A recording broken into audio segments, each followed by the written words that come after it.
नमस्कार, मैं हूं आपके साथ अनुष्का राय और आप देख रहे हैं तक्षित न्यूज।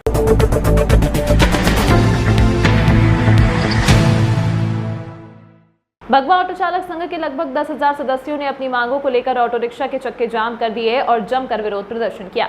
भगवा ऑटो चालक संघ अध्यक्ष वीरेंद्र त्रिपाठी ने बताया कि इंदौर में करीब 30,000 चालक हमारी इस हड़ताल का समर्थन कर रहे हैं। दरअसल 3 सूत्री मांगों में प्रमुख बाइक टैक्सी का ऐप बंद करना, जो शहर में ओला, रैपिडो, मैक्सिको कंपनियां बाइक टैक्सी के रूप में चलाई जा रही हैं, जिससे ऑटो रिक्शा चालकों का धंधा ठप हो गया है। वहीं 2021 तक बने ई चालान को रद्द करने की मांग मुख्यमंत्री शिवराज सिंह चौहान से की जा रही है। भगवा टू रिक्शा चालक संघ अध्यक्ष ने कहा कि शहर में ई रिक्शा बिना लाइसेंस के ओवरलोड चल रही है। कई नाबालिग भी ई रिक्शा चला रहे हैं। साथ ही 4 सवारी से ज्यादा ई रिक्शा में सवारी न बिठाई जाए। हमारी 3 मांगे हैं। पहली मांग है कि शहर में चल रही अवैध रूप से बाइक टैक्सी बंद हो। दूसरी मांग है हमारे 2021 तक के ई चालान हमारे माफ हो। और तीसरी मांग है कि ई रिक्शा का रूट तय हो और ई रिक्शा की सवारी फिक्स हो, क्योंकि ई रिक्शा 8-8 सवारी 9-9 सवारी लेके जा रही है। बाइक टैक्सी वाले बगैर परमिट के, बगैर परमिशन के, बगैर ड्रेस कोड के गाड़ी चला रहे हैं, जो कि हमारे ऑटो चालकों का धंधा खत्म हो गया है। उनकी रोजी रोटी पे संकट आ गया है।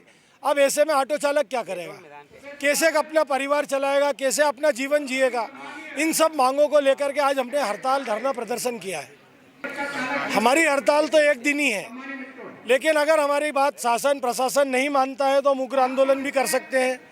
अभी हमने घंटे 2 घंटे का शासन प्रशासन को समय दिया है कि वो हमारी बातें प्रेम पूर्वक मान लें। मजदूरों की बातें 2 लाख वोट है हमारे। सरकार को चुनाव आ रहे 4 महीने बाद, ये सरकार को सोचना है। दूसरी हमारी ये बात है, और नहीं तो हम चुनाव का भी बहिष्कार कर देंगे। पूरे सामूहिक तौर पर आपके सामने सब लोग घोषणा करेंगे। इस समय आप देख सकते हैं पूरा पंडाल भरा हुआ है।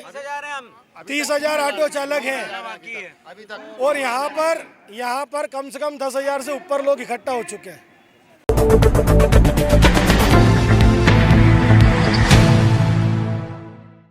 इंदौर के 25 विद्यार्थियों ने 15 घंटों की मेहनत से कुल्हड़ से बनाई महाराणा प्रताप की आकृति बनाने के लिए 20,000 कुल्हड़ों का किया इस्तेमाल। दरअसल इंदौर के आर्ट्स के विद्यार्थियों के द्वारा बिना किसी कलर और कैनवास के महाराणा प्रताप की एक विशेष आकृति बनाई है। महाराणा प्रताप की जयंती पर बनाई गई इस आकृति में विद्यार्थियों के द्वारा 20,000 कुल्हड़ों का इस्तेमाल किया गया। 25 विद्यार्थियों के द्वारा 15 घंटे की मेहनत से बनाई गई इस आकृति के माध्यम से महाराणा प्रताप को श्रद्धांजलि अर्पित की गई है। इसके साथ ही विद्यार्थियों के द्वारा इस आकृति को वर्ल्ड रिकॉर्ड में दर्ज कराने को लेकर भी आवेदन दिया गया है।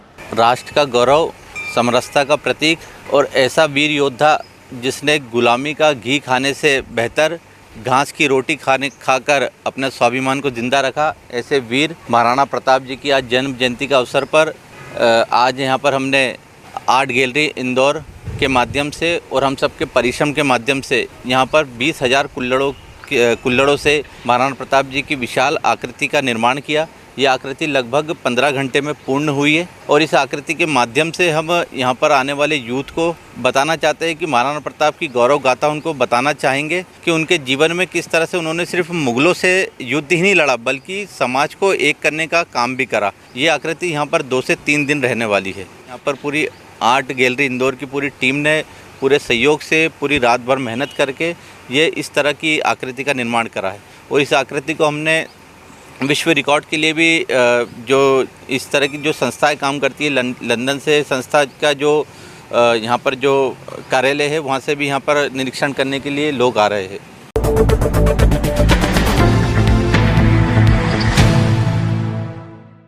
इंदौर की शिप्रा पुलिस ने 1.5 महीने बाद 4 साल के मासूम की हत्या का खुलासा किया है। पुलिस के मुताबिक हत्या करने वाला बच्चे का परनाना ही है, जिसने देर रात चादर का तकिया बनाकर बच्चे का मुंह दबा दिया, जिससे बच्चे की मौके पर ही मौत हो गई। 200 घंटे की पूछताछ के बाद पुलिस ने पूरे मामले का खुलासा किया है। दरअसल इंदौर में शिप्रा थाना क्षेत्र के कदवाली बुजुर्ग में 4 साल की मासूम की हत्या का मामला 7 अप्रैल 2023 को सामने आया था। इसके बाद पुलिस ने बच्चे की बॉडी को पोस्टमार्टम करवाकर मामले की जांच शुरू कर दी थी। पोस्टमार्टम रिपोर्ट में बच्चे का मुंह दबाकर मौत होने का कारण सामने आया था, जिसके बाद पुलिस ने परिजनों से लगातार 200 घंटे से ज्यादा 1.5 महीने तक पूछताछ की, जिसके बाद मामले का खुलासा हो सका। बच्चे की हत्या करने वाला कोई दूसरा नहीं, बच्चे का परनाना ही निकला। हत्या करने वाला शोभाराम पुलिस ने जब पूछताछ की तो बताया कि बच्चे की मां नीतू चौधरी की दूसरी शादी में बच्चा रोड़ा बन रहा था, जिसके कारण वह ना तो पढ़ाई कर पा रही थी और ना ही उसकी कहीं शादी हो रही थी, जिसके बाद बच्चे के परनाना ने उसे मौत के घाट उतार दिया। फिलहाल पुलिस ने आरोपी को गिरफ्तार कर पूरे मामले की बारीकी से जांच शुरू कर दी है। पिछले महीने 8 अप्रैल को हम लोगों को इन्फॉर्मेशन आई थी कि श्रेयांश, जो कि एक 4.5 साल का बच्चा था, उसकी मृत्यु हो गई थी। मृत्यु का कारण जो पीएम रिपोर्ट में आया था वो स्मॉदरिंग था। दो उस समय डॉक्टर्स ने क्लैरिफाई नहीं किया था कि वो एक्सीडेंटल स्मॉदरिंग थी या होमिसाइडल थी। इसके जब इसमें बहुत गंभीरता से हम लोगों ने जांच करनी शुरू की तो ये केस काफ़ी कॉम्प्लिकेटेड था, क्योंकि परिवार के बीच का ही एक केस था जिसमें ना कोई टेक्निकल हमारे पास कोई सबूत था, ना कोई सीसीटीवी फुटेज थी, और क्योंकि घर के अंदर का ही मामला था तो इसको सुलझाने में बहुत ही ज़्यादा इंटेरोगेशन और बहुत ही ज़्यादा फोकस्ड क्वेश्चनिंग की आवश्यकता दिखाई दी। लगातार 1 महीने तक पुलिस इसमें लगी रही और लगातार उनसे क्वेश्चनिंग करती रही। तो ये मामला सामने आया कि इसमें जो मदर थी नीतू श्रेयांश की, वो 2 साल से मायके में रह रही थी क्योंकि उसका पति के साथ बन नहीं रही थी। इसको देखकर उसके जो माता पिता थे, चाचा थे, जो उसके घर में रहते थे, वो काफ़ी परेशान थे और कहीं ना कहीं उनको ये भी महसूस होने लग पड़ा था कि श्रेयांश और उसकी माँ जो है वो एक बोझ है परिवार पे। इसके मध्य उन लोगों ने श्रेयांश और उसकी माँ से गलत व्यवहार करना भी शुरू कर दिया था, बातचीत करनी बंद कर दी थी।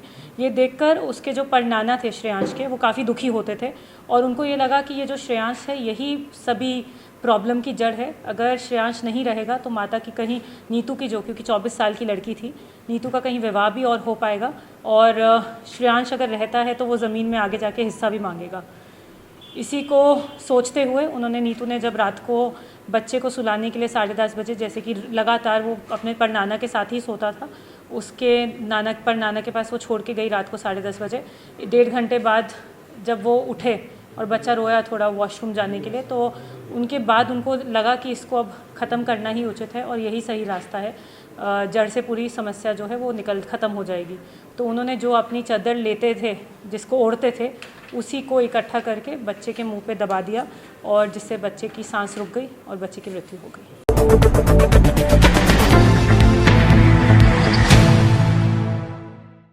एक दिनी प्रवास पर पहुंचे केंद्रीय मंत्री पीयूष गोयल से सांसद शंकर लालवानी ने मुलाकात की और इंदौर सहित आसपास के क्षेत्रों में होने वाले विकास कार्यों को लेकर चर्चा की।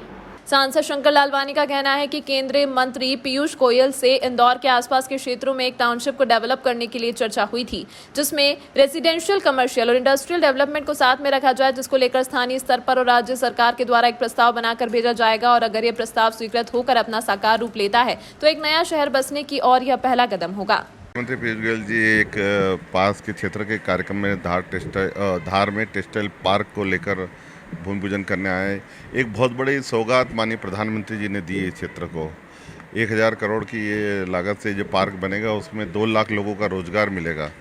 और मैंने भी उनसे निवेदन किया है कि इंदौर में के पास में बेटमा पीतमपुर में इंडस्ट्रियल कॉरिडोर जो है उसके पास में एक टाउनशिप बनना चाहिए, जिसमें रेसिडेंशियल, कमर्शियल और इंडस्ट्री तीनों होना चाहिए और उसमें सर्व सुविधा युक्त हो। एक प्रस्ताव हम भेज रहे हैं केंद्र सरकार को, राज्य सरकार के माध्यम से। अगर वो स्वीकृत हो जाता तो एक नया शहर बसेगा यहाँ पर।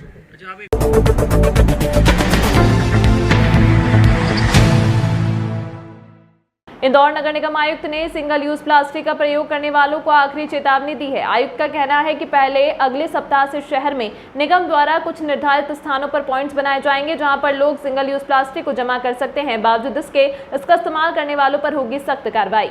सिंगल यूज प्लास्टिक के खिलाफ नगर निगम की सख्ती पिछले कई दिनों से देखने को मिल रही है। वहीं इसमें एक कदम आगे बढ़ते हुए कमिश्नर ने अब सिंगल यूज प्लास्टिक का व्यापार करने वालों को आखिरी मौका देने की बात कही है। निगम आयुक्त का कहना है कि अगले सप्ताह से शहर को कुछ स्थानों पर पॉइंट निर्धारित किए जाएंगे जहां पर सिंगल यूज प्लास्टिक कोई भी व्यक्ति लाकर जमा कर सकता है और उस पर कोई भी कार्रवाई नहीं की जाएगी। बावजूद इसके कोई व्यक्ति अगर सिंगल यूज प्लास्टिक का क्रय विक्रय इस्तेमाल करता हुआ पाया जाएगा तो उस पर सख्त कार्रवाई की जाएगी। हम लगातार अब अगले सप्ताह से एक दिन निर्धारित करेंगे, एक पॉइंट निर्धारित करेंगे जिसमें हम लोगों से ये पॉइंट देंगे कि वो स्वैच्छिक तरीके से अगर उनके पास में सिंगल यूज प्लास्टिक का कोई ना कोई फॉर्म है तो वो वहाँ पर डिपॉजिट कर दें, अन्यथा हम कार्रवाइयों से पीछे नहीं हटेंगे, specially when it comes to single use plastic.